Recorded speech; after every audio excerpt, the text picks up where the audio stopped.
നമ്മുടെ അടുത്തേക്ക് വരുന്ന രോഗികൾ പ്രഥമമായിട്ടും പറയുന്നത് കോണിപ്പടി കയറാനുള്ള ഒരു ബുദ്ധിമുട്ട്, കസേരയിലല്ല താഴെ ഇരിക്കാനുള്ള ബുദ്ധിമുട്ട്, പിന്നെ പഴയ ടോയ്ലറ്റ് ഉപയോഗിക്കാൻ പറ്റുന്നില്ല എന്നുള്ള ബുദ്ധിമുട്ട്, അതുപോലെ തന്നെ നടക്കുമ്പോഴോ അല്ലെങ്കിൽ കാൽമുട്ട് തുറക്കുക അടയ്ക്കുക ചെയ്യുമ്പോഴൊക്കെ ഫ്ലെക്ഷൻ എക്സ്റ്റൻഷനൊക്കെ ചെയ്യുമ്പോഴൊക്കെ അതിൻ്റെ ഉള്ളിൽ ക്രെപ്പിറ്റസ്, അതായത് സൗണ്ടിൽ ക്ലിക്കിംഗ് ആയിട്ടുള്ള സൗണ്ടുകൾ പുറപ്പെടുവിക്കുന്ന ഈ അവസ്ഥ.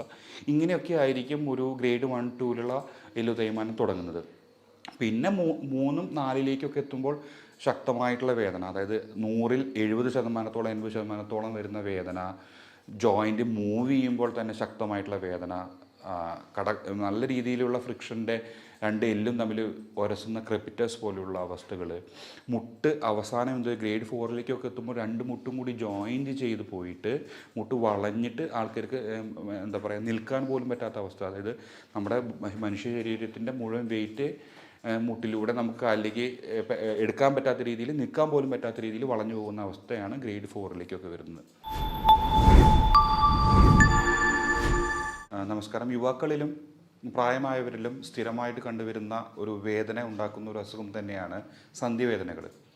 നമ്മുടെ ഷോൾഡറിനായാലും അതുപോലെ തന്നെ മുട്ടിനായാലും കൈക്കുഴയ്ക്കായാലും അങ്ങനെ ഒരുപാട് സന്ധികൾ നമ്മുടെ മനുഷ്യ ശരീരത്തിലുണ്ട്. അപ്പോൾ ആ സന്ധികളിൽ ഏറ്റവും കൂടുതൽ ആൾക്കാരിൽ കാണപ്പെടുന്ന ഒരു സന്ധിവേദനയാണ് മുട്ടുവേദന. ഞാൻ doctor Rakesh Iyer, pain physician, Aluva Rajagiri hospital. അപ്പോൾ ഇന്ന് നമ്മൾ സംസാരിക്കുന്നത് ആ മുട്ടുവേദനയെക്കുറിച്ച് തന്നെയാണ്. അപ്പോൾ മുട്ടുവേദന പലതരത്തിലുണ്ട്. അതായത് വളരെ യങ് ആയിട്ടുള്ള ആൾക്കാരിലും അതുപോലെ തന്നെ പ്രായമായവരിലും നമുക്ക് മുട്ടുവേദന വളരെ കൂടുതലായിട്ട് കണ്ടുവരാൻ സാധിക്കുന്നുണ്ട്. അപ്പോൾ ചെറുപ്പക്കാരിൽ അതിനൊരു കുറച്ച് സെറ്റായിട്ടുള്ള കുറച്ച് റീസൺസ് ഉണ്ട്. അതുപോലെ തന്നെ പ്രായമായവരിൽ കൂടുതലായിട്ട് മുട്ടുവേദന ഉണ്ടാവാൻ കാരണമായിട്ടുള്ള കുറേ അധികം രോഗകാരണങ്ങൾ വേറെയുമുണ്ട്. അപ്പോൾ ശരിക്കും അതിനെ രണ്ടായി തന്നെ ഡിവൈഡ് ചെയ്തുകൊണ്ട്, രണ്ടായി തന്നെ വേർതിരിച്ചുകൊണ്ട് ആ രോഗാവസ്ഥയെ മനസ്സിലാക്കുകയും ആ ലക്ഷണങ്ങളെ മനസ്സിലാക്കുകയും വളരെ അത്യാവശ്യമാണ്.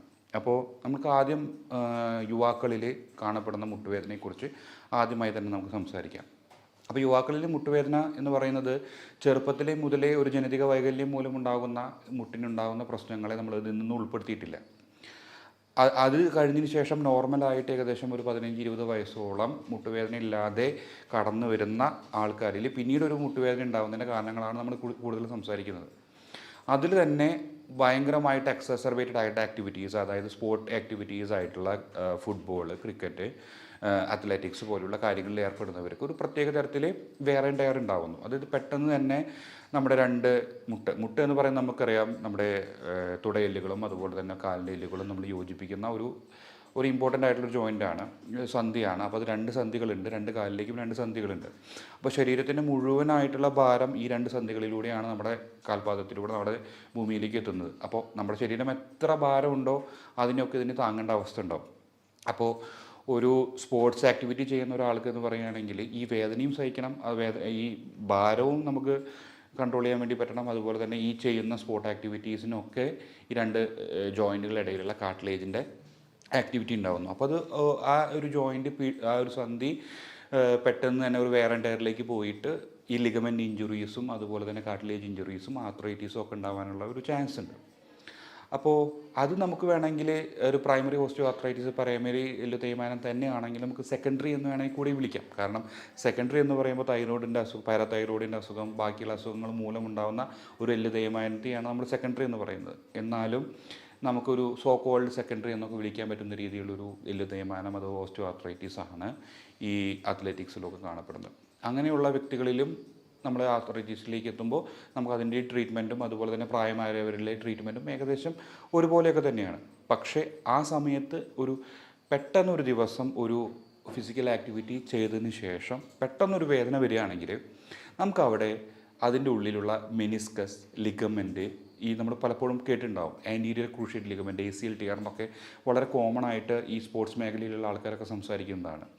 അങ്ങനെ ഉള്ള അവസ്ഥ ഉണ്ടെങ്കിൽ നമുക്ക് അത് പെട്ടെന്ന് മനസ്സിലാക്കാൻ വേണ്ടി സാധിക്കും. കാരണം ഒരു ഫുട്ബോൾ കളി കഴിഞ്ഞു, ടർഫിലൊക്കെ ഒരു ഫുട്ബോൾ കളി കഴിഞ്ഞ് തിരിച്ചെത്തി ഏതോ ഒരു കിക്ക് എടുക്കുന്ന സമയത്തൊക്കെ നമ്മുടെ കാൽമുട്ടൊന്ന് വളഞ്ഞിട്ടുണ്ടായിരുന്നു.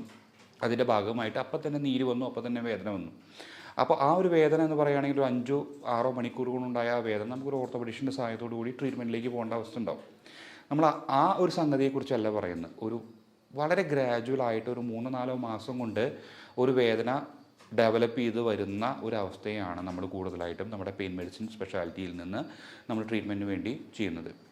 അപ്പോൾ ഇക്കണ്ട കുറച്ച് കാര്യങ്ങളാണ്, അതായത് sports activities, daily activities, ligament injury ഒക്കെ തന്നെയാണ് യുവാക്കളിൽ കൂടുതലായിട്ടും കാൽമുട്ട് വേദനയിൽ കണ്ടുവരുന്ന കാര്യങ്ങൾ. അത് കൂടാതെ തന്നെ ഒരുപാട് കാര്യങ്ങളുണ്ട്. അതിന് ചുറ്റോറുള്ള മസിലിൻ്റെ വേദന കൊണ്ടൊക്കെ മുട്ടുവേദന ഉണ്ടാവാം. അതൊക്കെ ഉൾപ്പെടാതെ തന്നെ ഈ മെനിസ്കൽ ടയറും അതുപോലെ ലിഗമെൻറ്റ് ടയറൊക്കെ തന്നെയാണ് യുവാക്കളിൽ കണ്ടുവരുന്നത്. ഇനി കൂടുതലായിട്ടും എൻ്റെ ഒ പി ഡികളിൽ കൂടുതലായിട്ടും വരുന്നത് കുറച്ച് പ്രായമായിട്ടുള്ള ആൾക്കാരാണ്. 40ഉം 50ഉം വയസ്സ് കഴിഞ്ഞതിന് ശേഷം പ്രായമായ ആൾക്കാരിലാണ് കൂടുതൽ ഈ മുട്ടുവേദന കാണപ്പെടുന്നത്. അവരിൽ എന്ന് പറയുകയാണെങ്കിൽ അവരൊരു സ്പോർട്സ് ആക്ടിവിറ്റിയിൽ ഉൾപ്പെടുന്ന ഒരാൾക്കാരൊന്നുമല്ല. പക്ഷേ അവരുടെ ഒരു ബോഡി മാസ് അല്ലെങ്കിൽ ബോഡി വെയ്റ്റ് നമ്മുടെ മുട്ട് പല വർഷങ്ങളായിട്ട് അവർ വാക്കിങ് നടക്കുകയും ഇരിക്കുകയും നടക്കുകയും കോണിപ്പടി കയറുകയൊക്കെ ചെയ്യുന്നത് മൂലം ഒരു ഡീജനറേഷൻ, അതായത് കുറേ കാലങ്ങൾ എടുത്തിട്ട് ഒരു ഡീജനറേഷൻ സംഭവിക്കുന്നത് മൂലം ഉണ്ടാകുന്ന ഒരു എല്ല് തേയ്മാനമാണ് നമ്മുടെ ഒരു പ്രൈമറി ഓസ്റ്റിയോ ആർത്രൈറ്റിസ് തന്നെയാണ് എന്താ പറയുക നമ്മുടെ ഏറ്റവും കൂടുതൽ ഈ പ്രായമായവരിൽ കാണപ്പെടുന്ന ഒരു മുട്ടുവേദനയുടെ ഒരു റീസണായിട്ട് കാണുന്നത്. അപ്പോൾ അവരിലും ഒരു ലിഗമെൻ്റ് ഇഞ്ചുറിയോ അല്ലെങ്കിൽ ഒരു മെനിസ്കൽ ടിയറോ അങ്ങനത്തെ ഉള്ളൊരു പ്രോബ്ലം ഉണ്ടാവാതിരിക്കണമെന്നുള്ള രീതിയിലല്ല ഞാൻ പറയുന്നത്. പക്ഷേ കൂടുതലായിട്ടും അവരിൽ കാണപ്പെടുന്ന എല്ല് തേയ്മാനം പോലെയുള്ള അവസ്ഥയാണ്. അപ്പോൾ അതിൻ്റെ ലക്ഷണങ്ങൾ എന്ന് പറയുകയാണെങ്കിൽ കൂടുതലായിട്ട് നമ്മൾ ഏറ്റവും കൂടുതൽ മനസ്സിലാക്കേണ്ട ഒരു കാര്യം, എല്ല് തേയ്മാനം എന്താണെന്നുള്ള രീതിയിൽ നമുക്കത് ആദ്യം മനസ്സിലാക്കണം. അതായത് 2 എല്ലുകളുണ്ടെന്ന് നമുക്കറിയാം. ആ എല്ല് രണ്ടും കൂടി മുട്ടി കഴിഞ്ഞാൽ അവിടെ ഒരു മൂവ്മെൻറ്റ് സാധ്യമാകും? ഒരിക്കലുമില്ല. അപ്പോൾ അതിൻ്റെ മൂവ്മെൻറ്റ് സുഗമമാക്കാൻ വേണ്ടിയിട്ട് ആ എല്ലിൻ്റെ അറ്റത്ത് കുറച്ച് കാർട്ടിലേജിൻ്റെ ഒരു കോട്ടിങ് കൊടുത്തിട്ടുണ്ട്. എന്നാൽ കാർട്ടിലേജിൻ്റെ കോട്ടിങ് മാത്രമാണോ? അല്ല. അതിൻ്റെ മുകളിൽ ഒരു സൈനോവിയൽ ലൈനിങ് എന്ന് പറഞ്ഞിട്ടൊരു ലൈനിങ് കൊടുത്തിട്ടുണ്ട്. അത് മാത്രമാണോ? അതുമല്ല. അതിൻ്റെ ഉള്ളിൽ സൈനോവിയൽ ഫ്ലൂയിഡ്, അതായത് വളരെ മിനുസമുള്ള സൈനോവിയൽ ഫ്ലൂയിഡ് അതിൻ്റെ ഉള്ളിൽ കൊടുത്തിട്ടുണ്ട്. അപ്പോൾ ആ സൈനോവിയൽ ഫ്ലൂയിഡിൻ്റെയും ഈ കാർട്ടിലേജിൻ്റെ ഒക്കെ ഭാഗമായിട്ടാണ് വേദന ഇല്ലാണ്ട് ആ രോഗിക്ക് ഇത്രയും കാലം സഞ്ചരിക്കാൻ സാധിച്ചത്. പക്ഷേ ഒരു 50 or 60 വയസ്സാവുന്നത് കൂടിയിട്ട് ഈ കാർട്ടിലേജ് അവിടെ നിന്ന് മെല്ലെ അങ്ങോട്ടും ഇങ്ങോട്ടും ഉരച്ചിലിൻ്റെ ഭാഗമായിട്ട് ആ കാർട്ടിലേജ് അവിടെ നിന്ന് മാറിപ്പോകുന്നു. ആ സൈനോവിയൽ ഫ്ലൂയിഡ് എന്തു ചെയ്യുന്നു? ഈ കാർട്ടിലേജ് അവിടെ നിന്ന് മാറുമ്പോൾ 2 ബോണ്ടും തമ്മിലൊരു കോണ്ടാക്ട്, 2 അസ്ഥികൾ തമ്മിലൊരു കോണ്ടാക്ട് വരുന്നു. അസ്ഥികൾ തമ്മിലൊരു കോണ്ടാക്ട് അഥവാ ഫ്രിക്ഷൻ വരുമ്പോൾ അവിടുത്തെ നേരത്തെ പറഞ്ഞ സൈനോവിയൽ ഫ്ലൂയിഡ് കൂടുതലായിട്ട് അക്യുമുലേറ്റ് ചെയ്യുകയും കൂടുതലായിട്ട് അവിടെ കാണപ്പെടുകയും എന്താ പറയുക ആ ജോയിൻറ്റിനെ അല്ലെങ്കിൽ ആ സന്ധി സൈനോവിയൽ ഫ്ലൂയിഡ് നിറഞ്ഞ് വീർത്ത് വരികയും അതുകൊണ്ട് ഭാഗമായിട്ട് ഒരു ശക്തമായിട്ടുള്ള ഒരു വേദനയിലേക്ക് മാറുന്ന ഒരു അവസ്ഥയാണ് നമ്മൾ ഓസ്റ്റിയോ ആർത്രൈറ്റിസ് എന്ന് പറയുന്നത്. അപ്പോൾ ഇത് എന്ന് പറഞ്ഞാൽ കാലക്രമേണ ഒരു ഗ്രേഡ് 1, 2, 3, 4 എന്ന് പറഞ്ഞ് ഒരു ഏകദേശം 10-20 വർഷം കൊണ്ട് മെല്ലെ പ്രോഗ്രസ് ചെയ്ത് അവസാനം കാർട്ടിലേജ് മുഴുവനുണ്ട്, അതുപോലെ തന്നെ വേദനയുള്ള ഒരവസ്ഥയായ ഗ്രേഡ് 1-ൽ നിന്ന് കാർട്ടിലേജ് മുഴുവൻ മാറി 2 ബോണ് തമ്മിൽ കോണ്ടാക്ട് ചെയ്തുകൊണ്ട് 2 ബോണും കൊണ്ട് യോജിക്കുന്ന അത്രയും ഫ്രിക്ഷനിലുള്ള തീവ്രമായിട്ടുള്ള ഒരു വേദനയായിട്ടുള്ള ഗ്രേഡ് 4 അവസ്ഥയിലേക്ക് വരെ എല്ല് തേയ്മാനം അഥവാ ഓസ്റ്റിയോ ആർത്രൈറ്റിസ് എത്തും. അപ്പോൾ ഗ്രേഡ് 1, 2, 3, 4 എന്ന് പറയുമ്പോൾ ഗ്രേഡ് 1, 2-ന് കുറച്ച് ലക്ഷണങ്ങളും ഗ്രേഡ് 3, 4-ന് കൂടുതലധികം ലക്ഷണങ്ങളും കാണാൻ സാധിക്കുന്നുണ്ട്. അപ്പോൾ ഈ ഗ്രേഡ് 1, 2-ലുള്ള ഒരു മുട്ടിൻ്റെ തേയ്മാനമാണ് ഉണ്ടെങ്കിൽ നമുക്ക് മനസ്സിലാക്കാൻ കഴിയുന്നത് എന്താ വെച്ച് കഴിഞ്ഞാൽ നമ്മുടെ നമുക്കതിൽ മനസ്സിലാക്കാൻ സാധിക്കേണ്ട ഒരു കാര്യം എന്താ വെച്ച് കഴിഞ്ഞാൽ മുട്ടിൻ്റെ ഉള്ളിലെ പ്രഷർ കൂടുമ്പോൾ നമ്മുടെ ശരീരത്തിലുള്ള പ്രഷർ പോലെ തന്നെ മുട്ടിൻ്റെ ഉള്ളിലെ സന്ധിയുടെ ഉള്ളിലെ പ്രഷർ കൂടുന്ന ആക്ടിവിറ്റീസ് എന്തൊക്കെയാണെന്ന് കണ്ടെത്തുകയാണ്. അതാണ് അതിൻ്റെ ലക്ഷണങ്ങളിലും അതുപോലെ തന്നെ അതിൻ്റെ ട്രീറ്റ്മെൻറ്റിലും ഏറ്റവും ഇമ്പോർട്ടൻ്റ് ആയിട്ടുള്ള സ്റ്റെപ്പ് അത് തന്നെയാണ്. നമ്മൾ എന്താ പറയുക മുട്ടിൽ ചമ്രം പണിഞ്ഞിരിക്കുക എന്നൊക്കെ പറയും. അതുപോലെ തന്നെ ആ ചമ്രം പണിഞ്ഞിരിക്കുമ്പോൾ ഏകദേശം 160 മില്ലിമീറ്റർ മെർക്കുറിയാണ് ആ ജോയിൻറ്റിൻ്റെ ഉള്ളിലെ പ്രഷർ വരുന്നത്. അതുപോലെ തന്നെ കോണിപ്പടി കയറുമ്പോൾ 120 ഏകദേശം അത്രോളം വരും. കോണിപ്പടി ഇറങ്ങുമ്പോൾ 140 വരും. നിൽക്കുമ്പോൾ 60 വരും. അത് ഇരിക്കുമ്പോൾ ഒരു 20 പോകുന്നു. ആ 20 പോകുന്ന ഒരു അവസ്ഥയിലേക്ക് പോകുമ്പോൾ ചിലപ്പോൾ ആ രോഗിക്ക് വേദന ഉണ്ടായിക്കൊള്ളണമെന്നില്ല. പക്ഷേ ആ 160 പോകുന്ന രീതിയിൽ നമ്മൾ പഴയ ഇന്ത്യൻ ടോയ്ലറ്റിലൊക്കെ ഇരിക്കുന്ന അവസ്ഥയിൽ വരുമ്പോൾ ശക്തമായിട്ടുള്ള വേദന ഉണ്ടാവും. പിന്നെ ആ അവസ്ഥയിൽ നിന്ന് എണീക്കാൻ പറ്റാത്ത അവസ്ഥ ഉണ്ടാവും. അപ്പോൾ ഈ 160 എന്ന് പറയുന്ന ഇത്രയും 5 or 8 തവണ പ്രഷറുള്ളൊരവസ്ഥയിലേക്ക് പോവുകയാണെങ്കിൽ ആ രീതിയിലുള്ള ആക്ടിവിറ്റീസ്, കോണിപ്പടി കയറുന്ന ആക്ടിവിറ്റീസ്, അതുപോലെ ചമ്രം പണിഞ്ഞിരിക്കുന്ന രീതിയിലുള്ള ആക്ടിവിറ്റീസ് എല്ലാം ചെയ്യുമ്പോൾ വേദന കൂടുകയും വേദനയോടൊപ്പം തന്നെ കൂടുതൽ കാർട്ടിലേജ് ലോസുകൾ ഉണ്ടാവാനുള്ള സാധ്യത ഉണ്ടാകുന്നു. അപ്പോൾ ഈ പറഞ്ഞ കാര്യങ്ങൾ ചെയ്യുമ്പോഴാണ് കൂടുതലായിട്ട് നമുക്ക് വേദന കാണുവാൻ സാധിക്കുന്നത്. അപ്പോൾ നമ്മുടെ അടുത്തേക്ക് വരുന്ന രോഗികൾ പ്രഥമമായിട്ടും പറയുന്നത് കോണിപ്പടി കയറാനുള്ള ഒരു ബുദ്ധിമുട്ട്, കസേരയിലല്ല താഴെ ഇരിക്കാനുള്ള ബുദ്ധിമുട്ട്, പിന്നെ പഴയ ടോയ്ലറ്റ് ഉപയോഗിക്കാൻ പറ്റുന്നില്ല എന്നുള്ള ബുദ്ധിമുട്ട് എന്നുള്ള രീതികളിലാണ് ഈ രോഗികൾ കൂടുതലായിട്ടും ആദ്യമായിട്ട് ബുദ്ധിമുട്ടുകൾ പറയുന്നത്. പിന്നീട് നമ്മുടെ ശരീരത്തിൻ്റെ വെയിറ്റ് ട്രാൻസ്ഫർ ചെയ്യുന്ന ഒരു ഓർഡർ വെച്ച് നോക്കുകയാണെങ്കിൽ നമ്മുടെ അകത്തേക്കുള്ള കാൽമുട്ടിൻ്റെ അകത്തേക്കുള്ള ജോയിൻറ്റിൻ്റെ ആ ഒരു അകത്തേക്കുള്ള ഭാഗത്തായിരിക്കും കൂടുതലായിട്ടും വേദനയും സ്വെല്ലിങ്ങും ഒക്കെ കാണുക. അപ്പോൾ ഇതൊക്കെ നമ്മൾ ഗ്രേഡ് 1ഉം 2ലും കാണുന്ന ബുദ്ധിമുട്ടുകളാണ് ഈ പറയുന്നത്. അതുപോലെ തന്നെ നടക്കുമ്പോഴോ അല്ലെങ്കിൽ കാൽമുട്ട് തുറക്കുക അടയ്ക്കുക ചെയ്യുമ്പോഴൊക്കെ ഫ്ലെക്ഷൻ എക്സ്റ്റൻഷനൊക്കെ ചെയ്യുമ്പോഴൊക്കെ അതിൻ്റെ ഉള്ളിൽ ക്രെപ്പിറ്റസ്, അതായത് സൗണ്ടിൽ ക്ലിക്കിംഗ് ആയിട്ടുള്ള സൗണ്ടുകൾ പുറപ്പെടുവിക്കുന്ന ഈ അവസ്ഥ, ഇങ്ങനെയൊക്കെ ആയിരിക്കും ഒരു ഗ്രേഡ് 1, 2ലുള്ള എല്ല് തേയ്മാനം തുടങ്ങുന്നത്.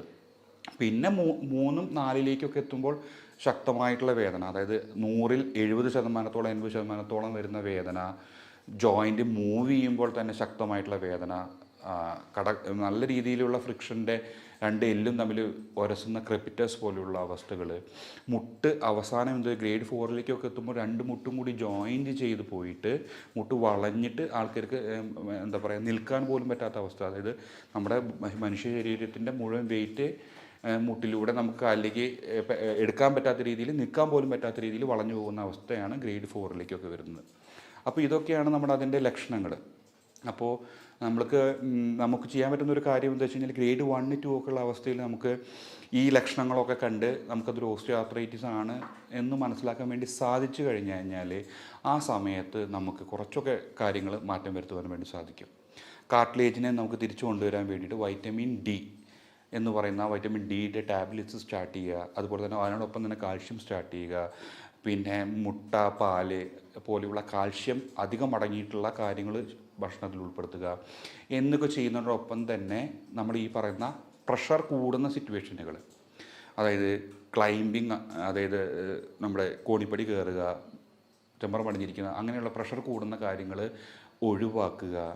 അതുപോലെ തന്നെ ഈ നമ്മുടെ ഈ പറഞ്ഞ ഡയറ്റ് മോഡിഫിക്കേഷൻസ് വരുത്തുക, ശരീരത്തിൻ്റെ ഭാരം കുറയ്ക്കാൻ വേണ്ടി ശ്രമിച്ചു കഴിഞ്ഞാൽ അപ്പോൾ അത്രയും മുട്ടിന് ഒരു വെയിറ്റ് ബെയറിങ് അത്രയേ വരുന്നുള്ളൂ. അപ്പോൾ എത്രയോ മാത്രം വെയിറ്റ് ബെയറിങ് കുറയ്ക്കുന്നു അത്രമാത്രം നമുക്ക് മുട്ടിൻ്റെ വേദനകൾ മാറ്റുവാൻ വേണ്ടി സാധിക്കും. അങ്ങനെയൊക്കെ ചെയ്യുന്നതോടൊപ്പം തന്നെ നേരത്തെ ഈ പറഞ്ഞതുപോലെ ഞാൻ എപ്പോഴും പറയാറുള്ളത് പോലെ തന്നെ ഹോട്ട് ഫോമെൻറ്റേഷൻ, ഓയിൽ മസാജൊക്കെ ചെയ്ത് ഇതിനോടൊപ്പം തന്നെ കുറച്ച് ഫിസിയോതെറാപ്പിയിൽ ഉൾപ്പെടുന്ന കുറച്ച് എക്സസൈസുകളൊക്കെ ഉണ്ട്. അതായത് നമ്മുടെ മുട്ടിൻ്റെ എല്ലുകൾക്ക് മാത്രം എല്ലാ ജോലിയും ശരീരത്തിൻ്റെ വെയിറ്റ് മുഴുവൻ താങ്ങാനുള്ള ജോലി മുഴുവനായിട്ട് മുട്ടിന് വിട്ടു കൊടുക്കാതെ അപ്പുറത്തുള്ള മസിൽസിനെയൊക്കെ സ്ട്രെങ്തൻ ചെയ്യുന്നത് പോലെയുള്ള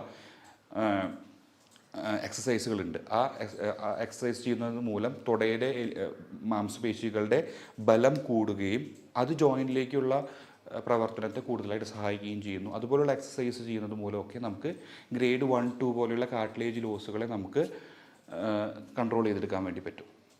ഇതൊക്കെയാണ് നമ്മുടെ കൺസർവേറ്റീവ് മെത്തേഡ് എന്ന് പറയുന്ന മെത്തേഡുകൾ.